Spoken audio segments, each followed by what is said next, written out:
गंजाम जिला हिंजिकाटू पौर परिषद ward number 9 Padmavati नगर रे थिबा तृतीय लेन रो रास्ता अवस्था शोचनीय।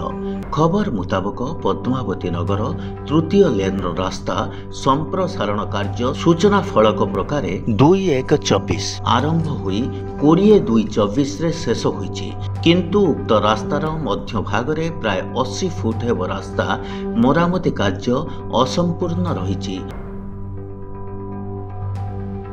मात्र रास्ता काम शेष होईछि बोली ठिकादारଙ୍କ मत, किंतु एही रास्तार आरंभरू किछि बाट और शेष आड़ू किछि बाट काम होइथिले मध्य मझिरे किछि रास्ता काम एबे भी बाकी अछि।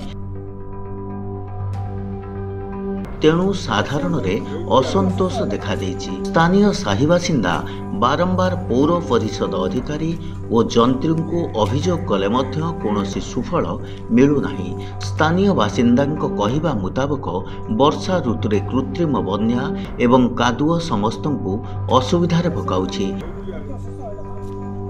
एही रास्ता उपरे प्राय 20टी परिवार लोके भरोसा करी चलप्रचल करती। तेणु पौर परिषद हिंजिकाटू पद्मावती नगर तृतीय लेन रास्ता को संपूर्ण करने पई अनुरोध होईछि। आम सहर आम उन्नति फलक लगाई वार्ड बासिंदा को हताश करने योजना पछरे ठिकादार और जंत्रींकर यह एक हीन चक्रांत बोली सर्वसाधारणंकर मत। हिंजिकाटूर जिला प्रतिनिधि Krishnachandra Samantaray report public media.